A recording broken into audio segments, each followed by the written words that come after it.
Song of the Siren disjointed the fight and came back in favor of Fnatic.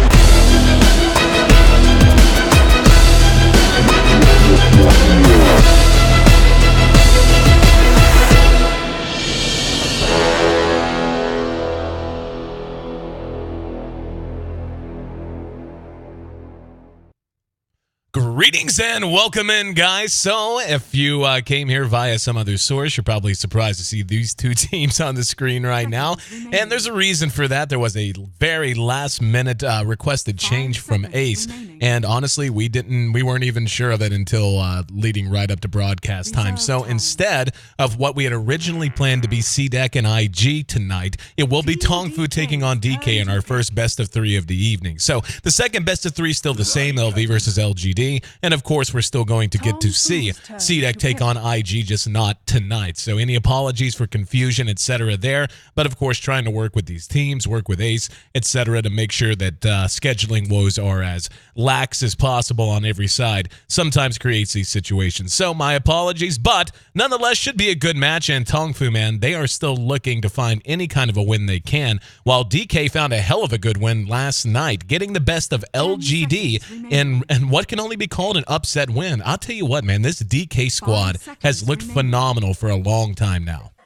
Yeah, and especially last night, man, they really flipped the switch and just looked, quite honestly, a lot better than we saw them at the entry of this tournament. So good for them. And as you mentioned with TongFu, the weird thing about them is I feel like their drafting is always good. Like I never look at a draft and it's like, oh, they just don't have their strategy down. They're picking weird heroes. I mean, their drafts have been solid in every single match I've seen, with the exception of some things like a last pick anti-mage last night was kind of weird. Yeah. But overall, I would say it's not their draft, it's just their execution, and some team fights that they have are just so weird and just unorganized. And yeah, again, I think the drafting is fine, but they need to reevaluate how they approach team fights. Yeah, you know, I couldn't echo that point more. Especially whenever you're talking like the first four heroes they draft, you look at it and it's like, okay, they've got good answers for what's going on the other side. It's obvious. You can see very clearly that they have their own kind of an agenda in mind in terms of what they want to execute. But it does seem like there's always something a little bit lacking in terms of rounding that out, or in some cases, whenever they do manage to round it out appropriately, just putting it into action, the execution.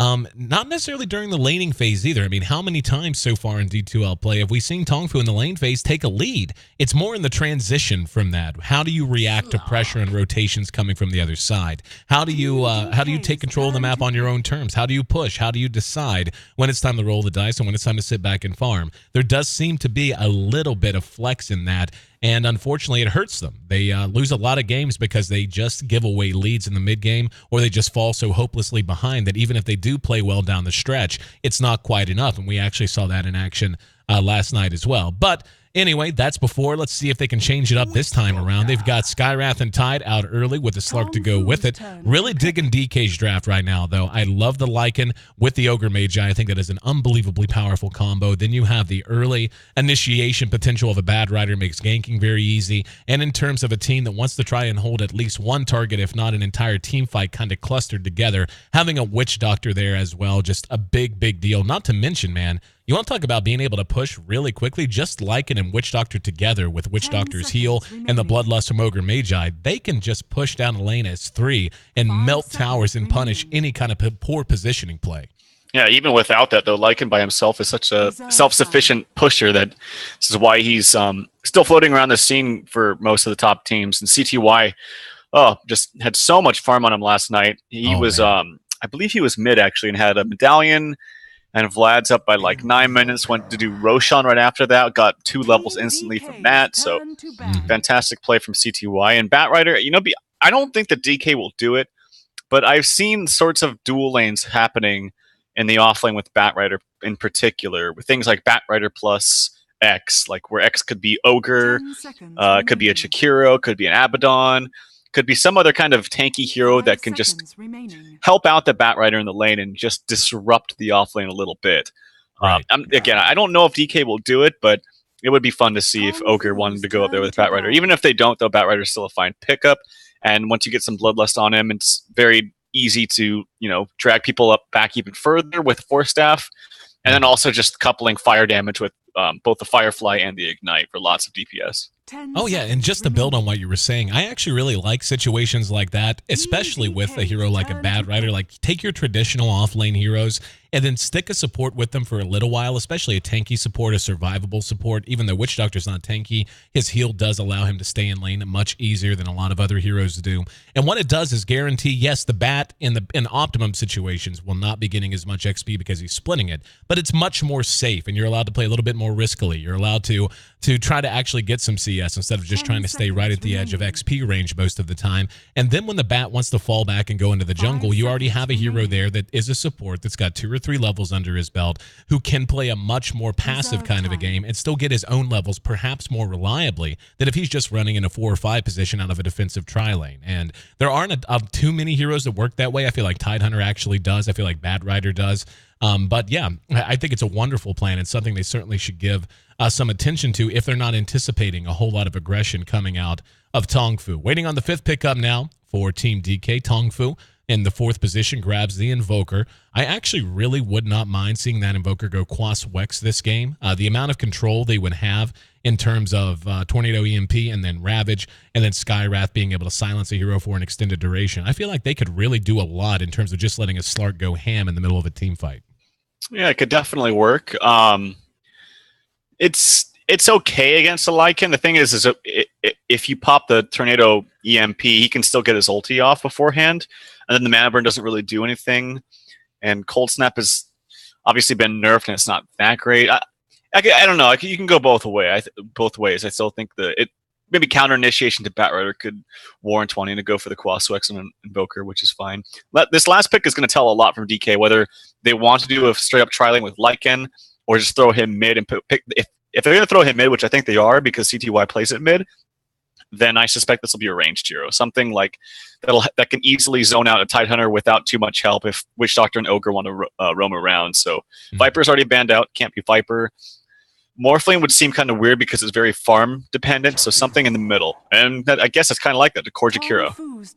Yeah, the Jakiro pickup. I love a Jakiro pick in any situation, man. I especially love it whenever you're anticipating a solo hero, whenever you're pretty sure you can look at the enemy composition and go, yeah, they're probably just going to run a D-try of their own and send something like a solo tide out. A Jakiro allows you just with one level, just 1 point, into Liquid Fire to take a very quick tier 1. And, if you can take a quick tier 1, then suck the lane back just with pulls and stuff, and then allow your carry to farm a bit and then start roaming around with your supports, I feel like you can just pressure the map in so many ways. And it's so difficult for a melee hero, and as survivable as tanky as Tide is, he does struggle in situations like that. So suddenly he feels underfarmed, he feels underleveled. So I really, really like that pickup from DK. Now TongFu, though, has a chance to answer, assuming Keeper of the Light. Okay, so a little bit of counter push on the way to help deal with what they're anticipating out of Lycan.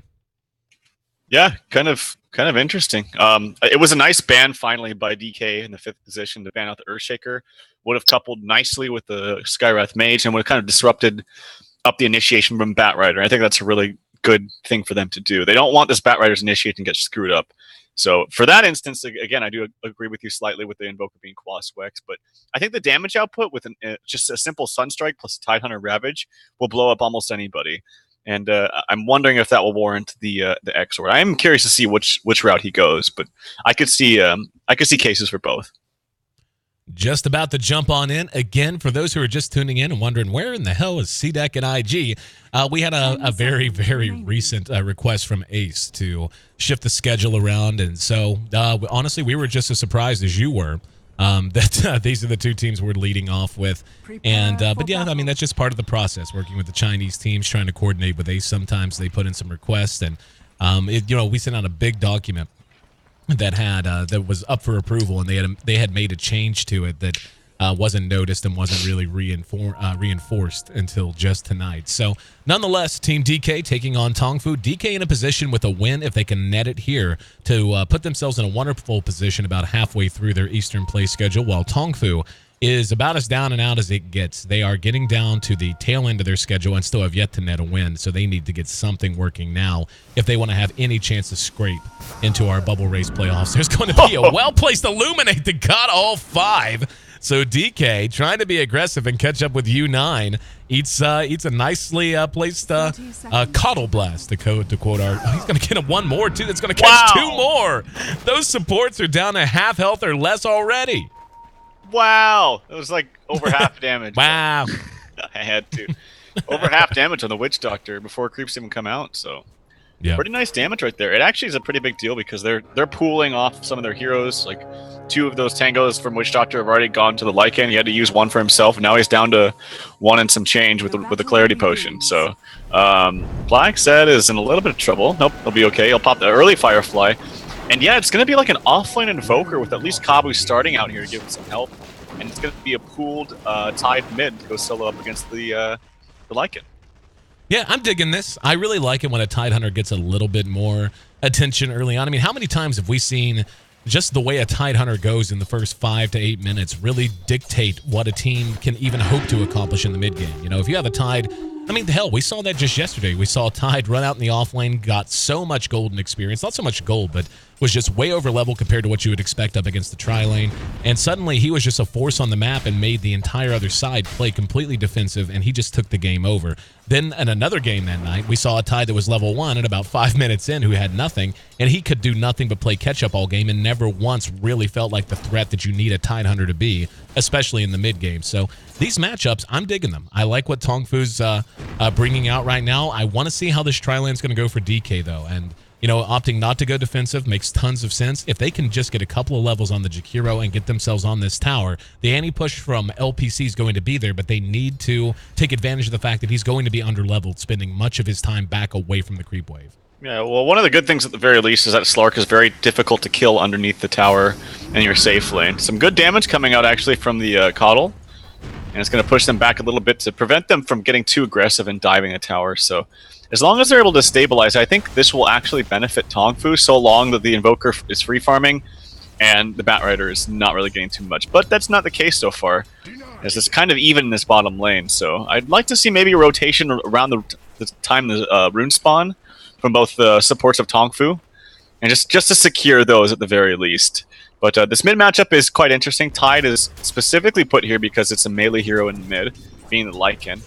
And also you'll probably not see Lycan use his wolves much. Normally, mid and Lycans just love to spam wolves and get a lot of harass and auto attack damage done with those. But those are they take a lot of physical damage, and with the anchor smash being physical, it just disintegrates those wolves. So he actually hasn't even popped them yet. We can see still the pressure being put on the tier 1. Coddle has shown himself back in lane though. But one thing I do want to point out while things are a little bit calm, we were talking last night about the ward placement in terms of this pool camp. This is exactly that spot we were talking about right here. This blocks this camp very easily, right. And just look at the sentry. Like if you click on the sentry, it is right on the outside of that edge. And so, yeah, mark this down. Players, support players especially, right here, right north of this little patch is where you want this ward to go, because this is by far the most common D ward spot that you see on this camp whenever you're trying to find those and get rid of them. Yeah, and that's when mind games come into play, because then teams will start to think, oh, they're going to place it over here, and then they'll place the sentry over to the right, and it won't get it. Mm-hmm. So, yep, good stuff right there. That's so close, too. That's, like, right on the line. Oh, dude, it is right there. And that's got to be so frustrating. Unfortunate. Yeah, it's a pretty big deal, actually. And U9, way up in front, as he's by himself. The Coddle's been back here, and he's slowly beginning to jungle somehow. I didn't see him stacking like I thought he would. But, yeah, now beginning to use his Illuminate. He is level 2, so he can support his own mana pool. Using Illuminate. And this is going to leave the Slark alone, so at the very least, the U9 will be getting some XP, but his farm is suffering heavily already. Just 5 CS for him at this moment. The Batrider not CSing as well as I would have thought either, but that'll change whenever he goes into the jungle anyway. Yep, and Coddle's resorted to doing some jungling of his own. He's going to take this camp, and that'll give him about level 3 once he gets another Chakram, and then can use the Illuminate as well. Not exactly the fastest jungler. Once you get some levels up onto him, he jungles very, very fast with stacks, but prior to like level 3, he is just terrible. So I feel like most of the heroes that can do this, well, I mean, that's probably the wrong way to say it. The 3 heroes that you think of being able to fall back into the jungle very easily being the Sand King, the Batrider, and Coddle, in terms of doing what you're talking about right here and farm those stacks. I feel like level 3 is kind of the sweet spot for all of them. Level 3 for him, having Chakram, plus The Illuminate level 2 allows them to clear those very quickly and efficiently. Same with Sand King having 2 points into Sandstorm. Same with Bad Rider getting a couple of points into Firefly as well. So the U9 is being just worn out right now. This tower is still standing fairly well, and LPC will make it into lane in time to thwart this attempted push. Still, Dreamy U will get at least 1 peck off with that Liquid Fire, and he has gone hybrid build, but 2 points into Liquid Fire. Down at bottom, looks like we're going to have an attempt to dive on the Black Sea. They get him. That's first blood. They're going to get Kabu in return, though, and now they're going to try to chase down the Invoker, but Cold Snap, having used the cask already, unable to slow him down. So it ends up being a 1-for-1. Still think that's a big win for TongFu. They get the first blood, and they trade a Skywrath for a bat. Yeah, a definite win there for... Oh my god! Oh, okay, never mind. I thought he killed his tranquils or something. Sorry, I freaked out over nothing. I thought I was gonna say. I thought he put his tranquils on the ground and then Slark killed him. He killed something. What was it? Didn't even see it. Okay. Might have been a... hell, I don't know. Anyway, down at bottom, there's go... Oh, nice. They managed to get off the dust. And an EMP is going to buy some time. Do they have a stun? Oh, that EMP might save his life, and it does! If he had enough for Fire Blast, that's such a heads-up play. I didn't think it was going to be that big of a deal, but with Cask on cooldown and XBG desperately needing mana, hang on up at top. We Dreamy U could be in trouble. Misses with an Ice Path. U9's right on him. There's going to be a Chakram on him. He's going to be able to pounce in 3 seconds, so he'll No, I thought for sure he would dive that with Dark Pact and Pounce, opting to play a little bit more cautiously instead. But again, back to that Invoker. That actually was so heads up. He got away simply because of a lack of mana for Fire Blast. Yeah, nicely played by him. And in the mid lane, Tide is doing very, very well for himself. 36 and 11 CS. And I would say this is somewhat to be expected just because Tide is so good against melee heroes. And as I mentioned, you can't really use the Wolves to your benefit in this matchup because they just get owned by the Anchor Smash. So CTY has resorted to the jungle, which is not bad at all. I mean, this is why Lycan's so popular now, and then it's actually going to free up a little bit of experience and farm for XPG in the mid. So despite Tide still doing very well and doing the best as far as CS goes, DK still making things happen. And speaking of jungle, very crowded jungle it is, as Black Z is spending some time there now as well. This Invoker's level 6.5. His farm, not bad, 26. And wow, they do finally manage to track down the Jakiro at top. They've been taking attempt after attempt, and they finally got him. There's going to be a Tornado EMP and Cold Snap on to Cold Snap.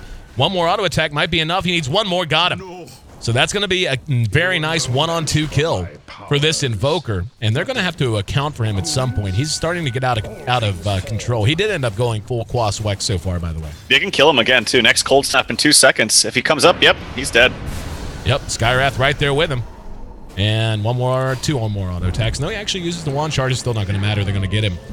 So Firefly, not enough. Here comes Cold Snap in, and Kabu eating some tower shots on his way out of town, but not going to matter, as it's 4-1. And this is what we were talking about coming in. TongFu, this is not where they struggle. The laning phase, they do just fine many times.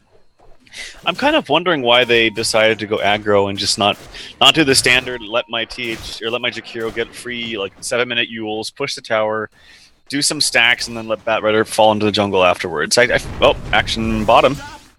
There's a cast thrown that's going to get a couple of very nice bounces, but there's no follow-up, as they were between the creep waves.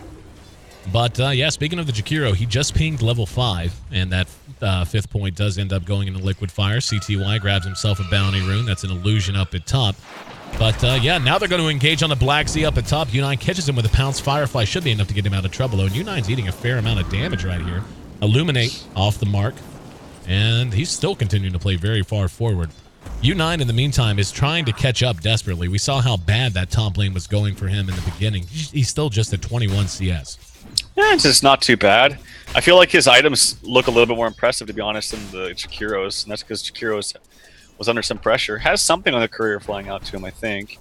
As it's he's gonna go for the mech, actually, it looks like. Yep. So Dreamy U delaying the Yules, and understandably, I mean, when you look at their lineup, they're not hurting for lockdown. You know, they're not super desperately in need of a way to disable a single target. So the mech, I think, does make more sense, especially given how tanky they are.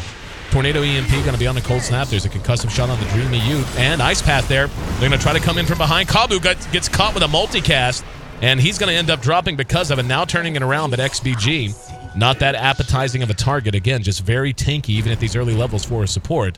So nice little turnaround there. They get a free one.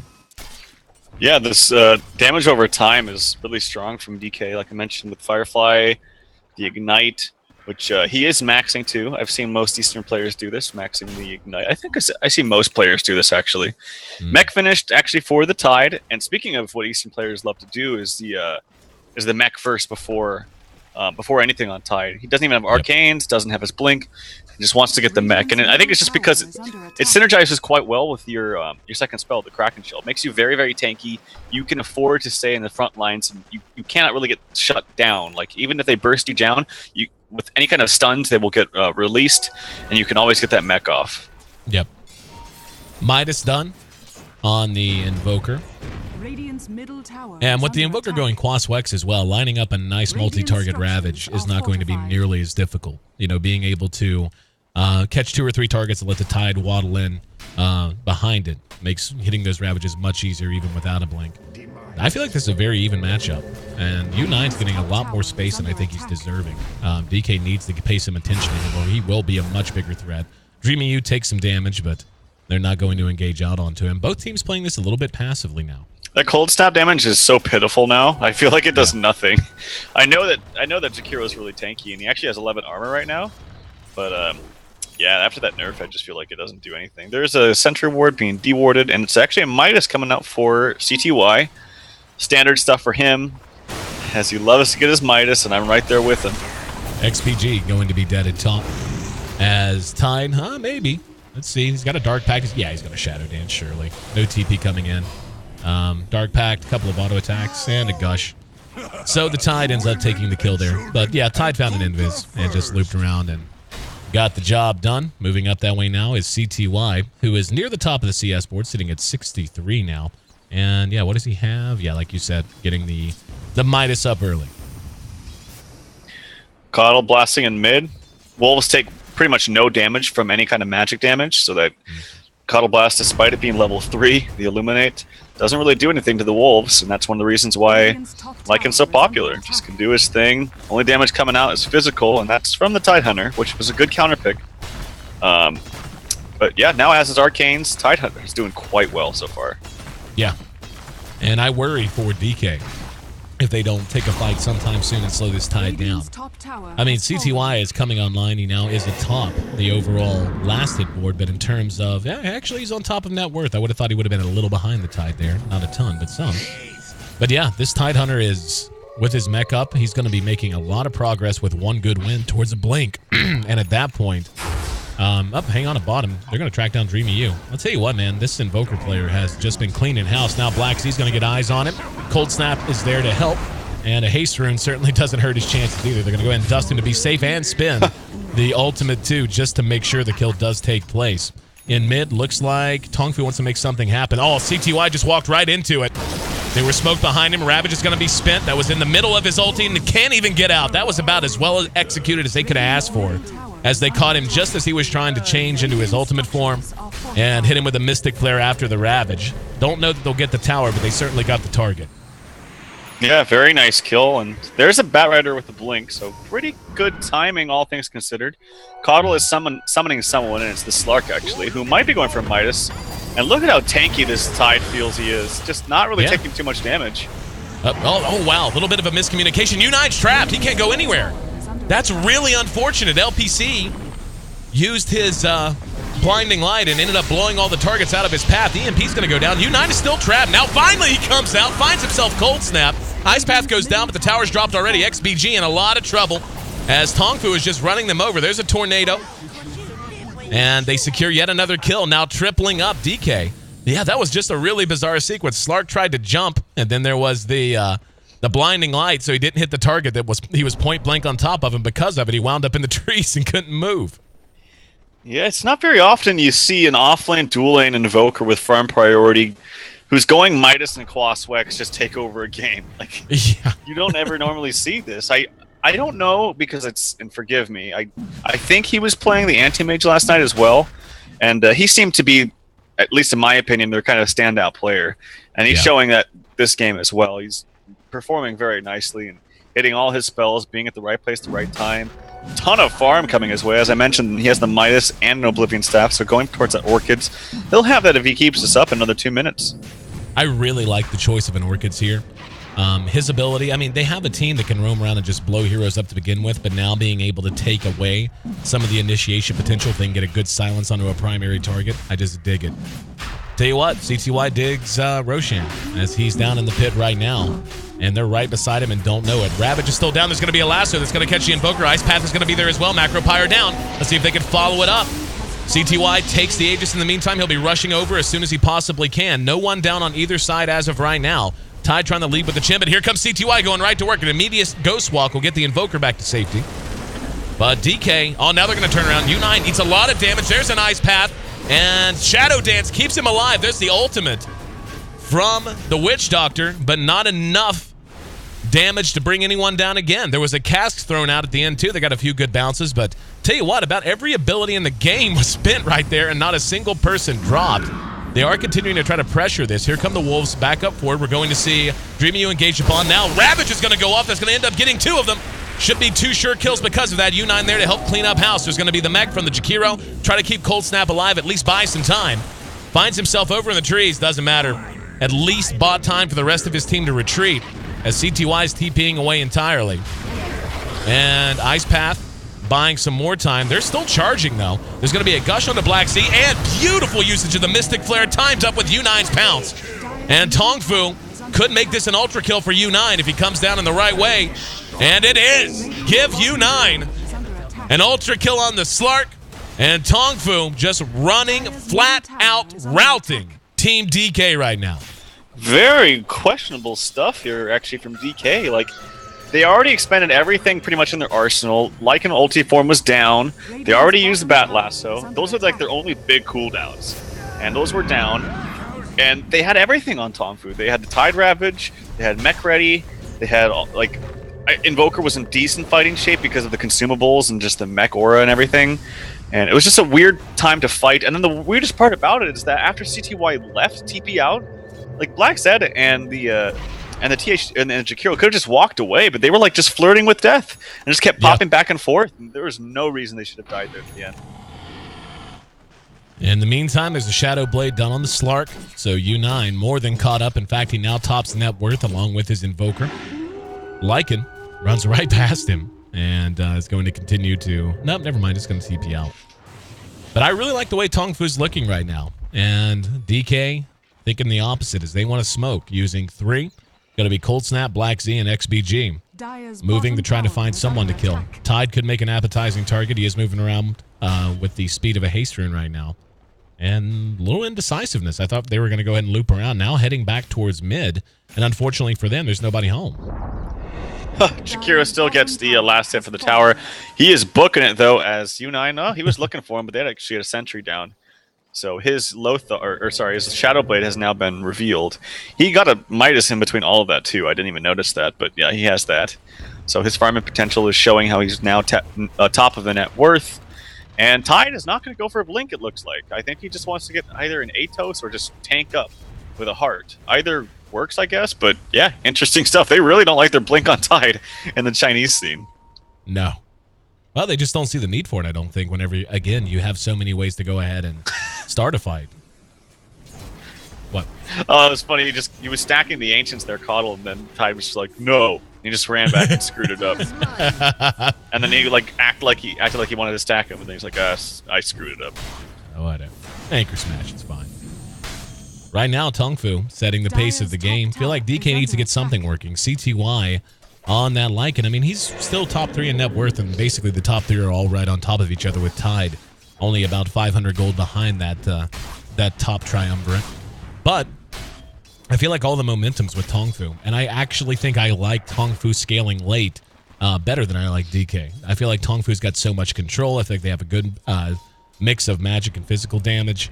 Lycan's amazing, but what makes Lycan amazing is how quickly he can punish you at this stage of the game. And as of right now, DK's taken down a grand total of 1 tower. Yeah, and I'm wondering where the damage... I agree with you. I'm wondering where the damage is going to come late game if Lycan's not in the fight or if he gets bursted down. It's not going to come from these supports because, the Ogre is not going to have an early Aghanim Scepter like he's had in games past, what we saw yesterday. Cold Snap is not going to have an Aghanim Scepter anytime early as well, so these supports aren't going to be doing too much damage. So when the big main cores and the big hard hitters from DK fall, I'm wondering where their damage is going to come from. Black Z with an invis, scouting out a little bit near the Dire Secret shop. U9 split pushing all on his lonesome in top lane. And I'm a little surprised we haven't seen more activity out of DK in terms of trying to make something happening. Dreamy U's probably dead. Yep, caught immediately. Couldn't even begin to get off an ice path. There's going to be a Ravage, and that's going to catch Cold Snap as well. So no doubt about it. Blink on the Tide, shown and revealed in big fashion. I am actually a little surprised they spin a Ravage there. Don't feel like they needed it. They probably could have killed them both without it. But better safe than sorry. U9's now right on top of Black Z. We're going to see CTY turning around and trying to find some way to stop this, but they lose a third now, and he's just got to have to take off. And they're playing scared, man. TongFu has put the fear of God in the DK. It seems like even in fights where they have a chance to fight, they're just really gun-shy about committing to it now. Yeah, I still think this comes back to why didn't they just lane it, you know, quote unquote standard? Like just have the Jakiro farm bottom, and that's one of the best things about Bat that we see all the time is no matter how much you get shut down in the offlane. First of all, it's hard to shut you down in the first place because you are one of the better offlane heroes in the game. You have Firefly to go over terrain. You can kind of screw up with supports. You can screw up with the core, try and last hit with sticky napalm. But if you do get harassed out, usually the supports in the safe lane will stack for you. So it's like a win-win situation. That's why it's always weird for me when I see teams not putting the bat in the off lane. Now TongFu playing very bravely. They've now taken over the jungle. They've got U9 out pushing on his own, but they can summon him as soon as they want with that Keeper of the Light. So LPC probably quick on the trigger as needed. They're rotating 2 away from that now. Ravage still 60 seconds from being up, so they may not want to press the issue too much until they have Ravage to draw upon. But it's getting to the point. Up here we go. We're gonna have a gush on the Dream U. He's gonna TP away, and the Mystic Flare, not enough damage. U9 just barely late on that pounce. So coming in, but unable to get the kill. So nice escape there for him. God, the net worth of these other 2 cores, being the Batrider and Jakiro, is so low compared to their counterparts. I mean, yes, CTY's on top, but I agree with you. I'm wondering how much he can really get done by himself. The Batrider lasso is, again, I've said this before, always effective from start to finish. But yeah, we'll have to wait and see how this pans out, though. Now, looks like they might want to take a fight here. They've got 4. Bat's going to go look for a target. U9 would make a good one. They grab it, but the cold snap is immediate. There's going to be the follow-up. He has Ravage. No, he doesn't have it. Has to wait 10 more seconds or so. They're going to try to chase them down.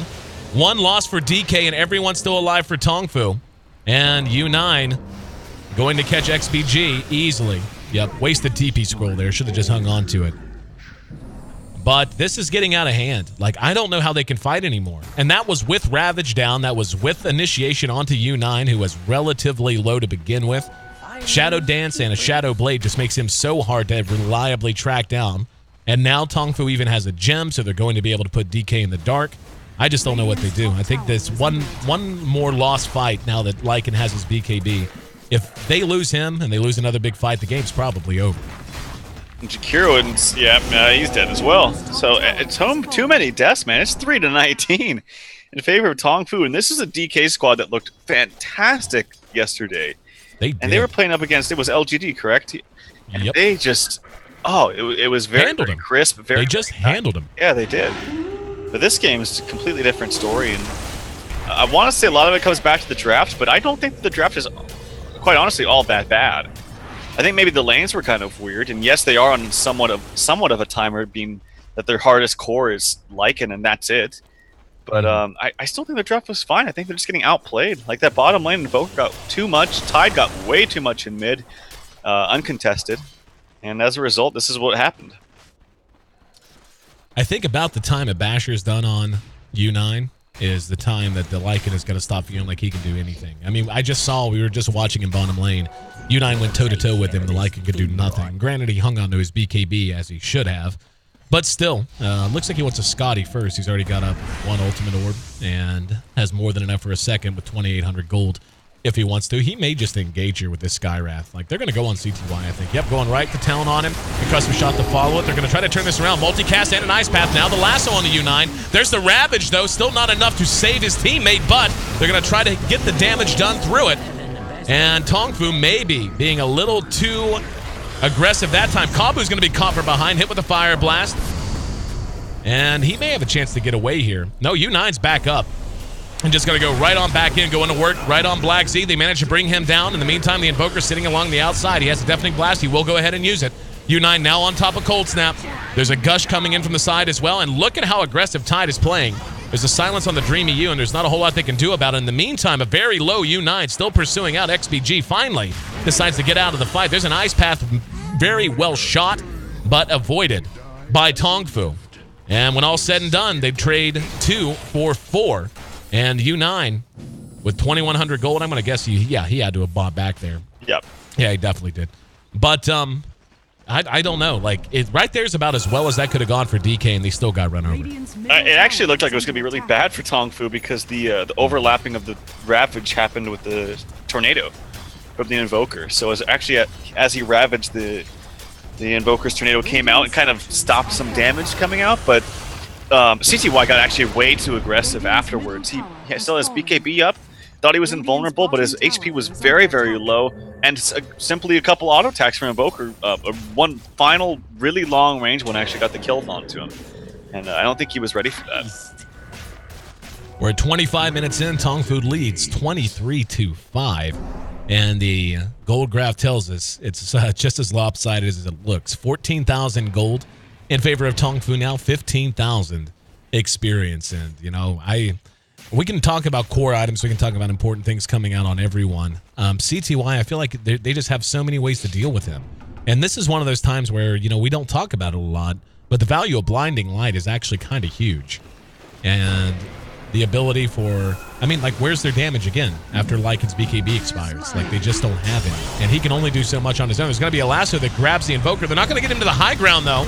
And there's going to be a Mystic Flare that connects up to the high ground. They're going to try to follow it up. U9, ballsy as hell, went up on his own, now using Shadow Dance to get out of trouble. CTY staying right on top of him, though, and rushing right into the team. I just heard the ulti. Wow, that was odd. I just heard that go off behind. Now they're going to turn it around. Tide looking for a Ravage, finds one. Catches at least 3. And now the follow-up from U9. XBG there hits him with a Fire Blast, but the Macro Pyre down, and they're going to be able to kill him off. Tide hit a good Ravage, but the follow-up was a little discoordinated. And now TongFu still trying to find their damage. There's going to be the Ice Path that catches LPC. The Invoker can't do it all on his own. Has Orchid available if he wants to try to use it. Ghost Scepter going to be using LPC. Ignite's going to connect on the Invoker. And there's going to be that Blinding Light, but sets up a perfect Ice Path. Tornado's going to go down, as will the EMP. Force Staff not enough to get the Keeper of the Light into safe range. So TongFu feeds a little bit back there. I'll tell you where that got weird was about the time LPC just YOLO'd from here to here, right into an entire team. Yeah, that was kind of weird. It looked like a good Ravage at the start, too. It got 3 heroes right in the vicinity, but there was no follow-up damage in that juncture. So kind of unfortunate for them. A lot of damage coming out from Lycan, even with auto attacks without his ulti form, just still hitting for over 200 without Howl. So, and then the Bloodlust here. TongFu disrupting this Roshan attempt. Still no Ravage, but just the presence of Tide causing them to think better of. There's going to be a lasso on the Kabu. Behind that, they managed to chase one out, but Kabu's going to end up dead. The Invoker's there, lays down the Ice Path, and then summons a Forge Spirit. But the important thing here is Roshan's still standing. And I'm a little surprised that DK behaved the way they did. Whenever we saw the Tide go into the pit, they just all kind of backed off in fear. And even though they win the fight, the Roche still stands. They may end up, TongFu may end up going in after this. Yeah, I think they will. I don't, without the Bat Lasso and knowing that Tide Ravage could be up relatively soon, they don't know the exact timer unless they've written it down, but 38 seconds, that's good enough. If they really wanted to try to elongate the fight. If he can deny this, or maybe even get it with his wolves. Oh, nice heads-up play there, actually, by LPC. Using the, I don't know if he was doing this on purpose, but the Blinding Light to stop any potential shenanigans from CTY. Yep, I think that's what it was. That and using Dark Pact as well, just to make sure something couldn't come out of nowhere and hit U9. But 2 ulti orbs done, Scotty on the way, and TongFu remains in control of their own destiny. The Invoker sits atop the overall net worth chart. He's at 16k, give or take. 15 for CTY's Lycan, but he's just not feeling as impactful as they really would like him to. We're going to see them try to engage on the LPC this time. There's a very well-placed shot from Black Z. and they managed to finish him off using the lasso. So 30 minutes in, DK still finding some kills and finding some momentum where they can. Still a long way for them to go, though. Yeah, DK, I think, are still second-guessing themselves right now, and what's relevant of that, actually, CTY's in a little bit of trouble. Oh no, his TP gets canceled, actually, by the cold snaps. Yep. Staying on top of him, down to a quarter health. Deafening Blast and the meatball. He has to beat. That was a waste of a BKB as well. That was a little weird. But now DK trying to react. Are they going to find him? Lasso's still down. They've got vision of him. But he does manage to scurry to safety. It's a very fast-moving Invoker when he wants to be. So they end up giving away their Keeper of the Light in that bottom lane, but they found a kill on a CTY, which is huge. Yeah, there's a lot of individual talent in China. Like this, again, I need to find out his name, but he's just playing spectacularly. Like on Invoker, I know they lost last night and haven't had the greatest run, but his anti-mates last night was impressive. Hold that thought, as Black said, is in some trouble. There's the Shadow Dance and the Mystic Flare to help secure the kill. They get eyes on Cold Snap as well, and he should have left a long time ago. That's a gem. Yep. That's going to be gem number 2, I think. Or was that one they just recovered? Yeah, that's one they recovered, actually. So LPC had dropped his previously, and they get it back. But now, ready to push down mid. Buyback's going to be an issue. Bat buys back right now. CTY is going to be back up in 10, so he's not going to want to buy back if he can help it. Basher is up on the Lycan. So we'll see if he can tunnel vision the target. He needs the tunnel vision. The thing is, on Newt. Go ahead. Yeah, the problem is you can never tunnel vision a Slark because his ulti will just make him invulnerable. Yep. It's one of the great things about Slark in matchups like this. So, yeah, TongFu, it's definitely their game to lose at this point. Yeah, I feel like it's been their game to lose for a bit now. Yeah. And U9 right outside of that ice path, follow up with the multicast, but him with Alacrity is pretty impressive to see. Still spamming this out, and there's going to be a Mystic Flare that actually hits Black. See, he's very low. Beautiful Ravage! What an unbelievable initiation. Let's see if they can follow it up. Caught at least 4 that I saw on U9, now going toe-to-toe with CTY. He's got his whole team back there to help him, but there's the pounce back to safety. TongFu seemed to have trouble funneling on up, and the follow-up after a phenomenal Ravage just not there.